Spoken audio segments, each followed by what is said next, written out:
ವಿಧಾನಸಭೆಯ ನೂತನ ಸಭಾಧ್ಯಕ್ಷರಾಗಿ ರೋಣ ಕ್ಷೇತ್ರದ 4 ಬಾರಿಯ ಶಾಸಕ ಜೆಎಸ್ ಪಾಟೀಲ್ ಆಯ್ಕೆಯಾಗಿದ್ದು ಅವರನ್ನು ಅಭಿನಂದಿಸಿ ಮಾಜಿ ಸಚಿವೆ ಲಕ್ಷ್ಮೀ ಹೆಬ್ಬಾಳ್ಕರ್ ವಿಧಾನಸಭೆಯಲ್ಲಿ ಮಾತನಾಡಿದರು.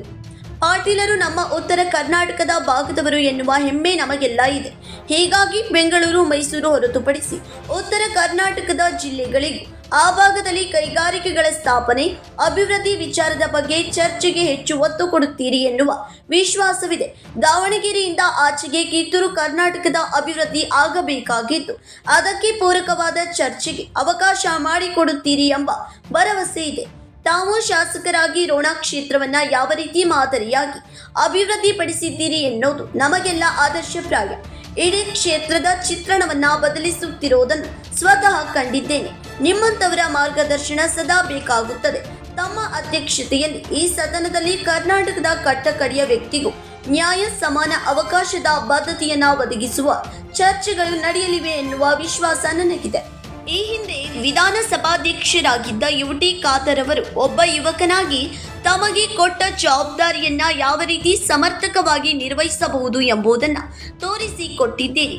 ತಾವು ಕೂಡ ಹಿರಿಯ ಸದಸ್ಯರಾಗಿರುವುದರಿಂದ ಅಷ್ಟೇ ರೀತಿಯ ಸಮರ್ಥ ಮತ್ತು ಪಕ್ಷಾತೀತ ನಿರ್ವಹಣೆ ಮಾಡಲಿದ್ದೀರಿ ಎಂಬ ವಿಶ್ವಾಸವಿದೆ. ಪ್ರಾಮಾಣಿಕವಾಗಿ ಹೇಳಬೇಕು ಅಂದ್ರೆ ನೀವು ಕೂಡ ಮುಖ್ಯಮಂತ್ರಿ ಆಗಬೇಕಿತ್ತು. ಆದರೆ ಪಕ್ಷದ ನಿರ್ಧಾರ ಮತ್ತು ಶಾಸಕರ ಒಲವಿನಿಂದಾಗಿ ನೀವು ಪೀಠಾಧ್ಯಕ್ಷರಾಗಿದ್ದೀರಿ. ಈ ಸದನದ ಮುಖ್ಯಸ್ಥರಾಗಿ 224 ಶಾಸಕರನ್ನು ಮತ್ತು ಮಂತ್ರಿಗಳನ್ನು ಒಂದೇ ತಕಡಿಯಲ್ಲಿ ಸರಿದೂಗಿಸಿ ಈ ಸದನವನ್ನು ಮುನ್ನಡೆಸಲು ಭಗವಂತ ಶಕ್ತಿ ನೀಡಲಿ ಎಂದು ಲಕ್ಷ್ಮೀ ಹೆಬ್ಬಾಳ್ಕರ್ ಶುಭ ಹಾರೈಸಿದರು. ಸನ್ಮಾನ್ಯ ಸಭಾಧ್ಯಕ್ಷರೇ, ಅವಕಾಶಕ್ಕೆ ಧನ್ಯವಾದವನ್ನು ಹೇಳ್ತಾ, ಇವತ್ತು ವಿಧಾನಸಭೆಯ ಈ ಒಂದು ಸದನಕ್ಕೆ ತಾವು ಅಧ್ಯಕ್ಷರಾಗಿದ್ದೀರಿ. ಜೊತೆಯಲ್ಲಿ ಆ ಪೀಠದಲ್ಲೂ ಕೂಡ ತುಂಬ ಕಳಕಳಿಯಾಗಿ ಕಾಣಿಸ್ತಾ ಇದ್ದೀರಿ. ಅದಕ್ಕೋಸ್ಕರ ಮೊದಲನೇದಾಗಿ ತಮಗೆ ನಾನು ವೈಯಕ್ತಿಕವಾಗಿ ಮತ್ತು ಸದನದ ಪರವಾಗಿ ಅಭಿನಂದನೆಯನ್ನು ಸಲ್ಲಿಸಲಿಕ್ಕೆ ಬಯಸ್ತೇನೆ. ಇವತ್ತು ಹಿರಿಯರಾದಂಥ ನಮ್ಮ ಮಾರ್ಗದರ್ಶಕರಾದಂಥ ಶ್ರೀ ಎಚ್.ಕೆ. ಪಾಟೀಲ್ ಸಾಹೇಬರು ತಮ್ಮ ವ್ಯಕ್ತಿಗತ ಮತ್ತು ವ್ಯಕ್ತಿತ್ವದ ಮೇಲೆ ಮತ್ತು ತಮ್ಮ ಕುಟುಂಬದ ಬಗ್ಗೆ ಬಹಳಷ್ಟು ಸವಿಸ್ತಾರವಾಗಿ ನಮಗೆ ಇವತ್ತು ಅವರು ಪರಿಚಯವನ್ನು ಮಾಡಿಕೊಟ್ರು.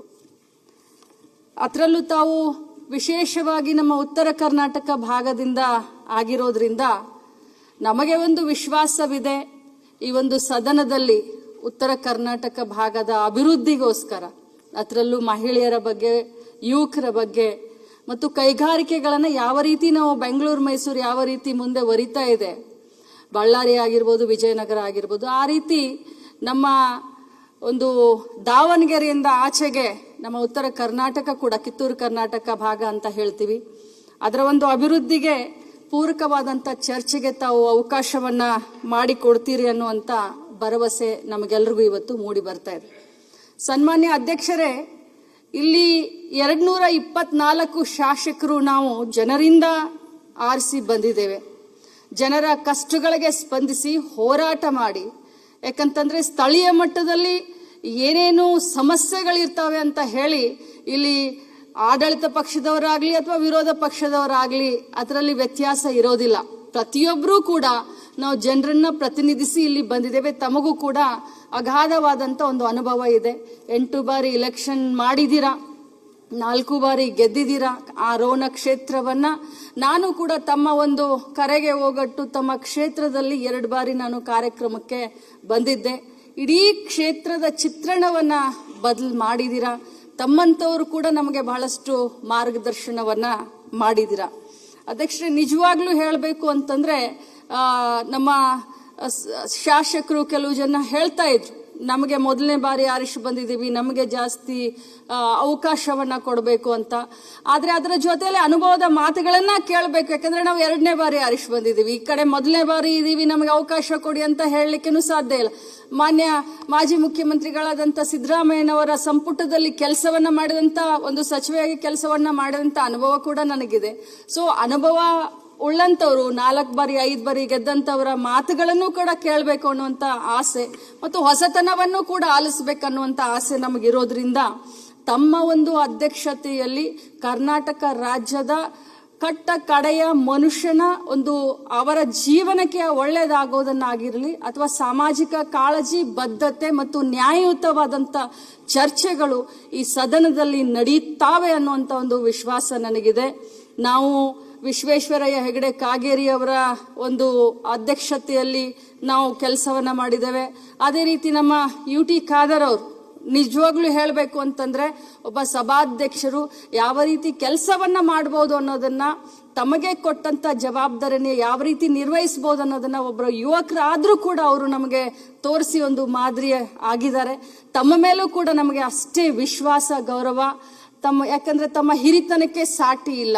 ತಾವಲ್ಲಿ ಕೂತ್ಕೊಂಡಿರೋದೇ ಒಂದು, ನಾನು ಇಲ್ಲಿಂದ ನೋಡ್ತಾ ಇದ್ದೀನಿ, ಅದೇ ರೀತಿ ಎಲ್ಲರೂ ಕೂಡ ನೋಡ್ತಾ ಇರ್ಬೋದು. ಬಹುಶಃ ಬಹಳಷ್ಟು ಕಳಕಳೆಯಾಗಿ ರಾರಾಜಿಸ್ತಾ ಇದ್ದೀರಿ ಅಂತ ಹೇಳಿದ್ರೆ ತಪ್ಪಾಗ್ಲಿಕ್ಕಿಲ್ಲ. ಅಧ್ಯಕ್ಷರೇ, ತಾವು ನಿಜವಾಗ್ಲೂ ತಮ್ಮ ಅನುಭವ, ತಮ್ಮ ಮಾರ್ಗದರ್ಶನದಲ್ಲಿ ಈ ಒಂದು ಸದನ ಬಹಳಷ್ಟು ಒಳ್ಳೆ ರೀತಿಯಿಂದ ಮುಂದೆ ಒರಿಯುತ್ತೆ. ಇದರಲ್ಲಿ ಪಕ್ಷಾತೀತವಾಗಿ, ಯಾಕಂದ್ರೆ ಆ ಪೀಠನೇ ಪಕ್ಷಾತೀತವಾಗಿರೋದು, ಒಳ್ಳೆ ಮಾರ್ಗದರ್ಶನ.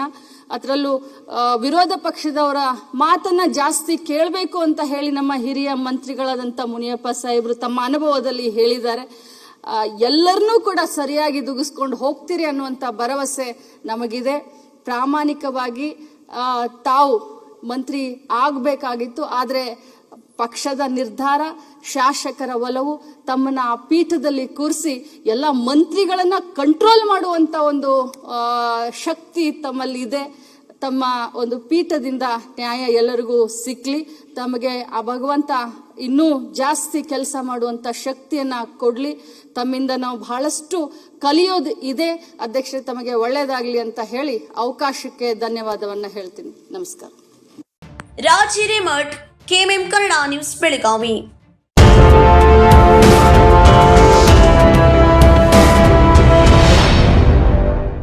ಫ್ರೆಂಡ್ಸ್, BSCಯ ಅತಿ ದೊಡ್ಡ ಸೇಲ್ ಈಗಾಗಲೇ ಆರಂಭವಾಗಿದೆ.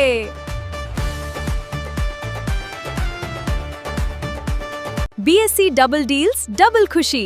ಇಲ್ಲಿ ಸೀರೆಗಳು, ಲೇಡೀಸ್ ವೇರ್, ಮೆನ್ಸ್ ವೇರ್ ಮತ್ತು ಕಿಡ್ಸ್ ವೇರ್ನ ಹೊಸ ಕಲೆಕ್ಷನ್ಗಳ ಮೇಲೆ 10+10% ಆಫ್ ಸಿಗ್ತಿದೆ.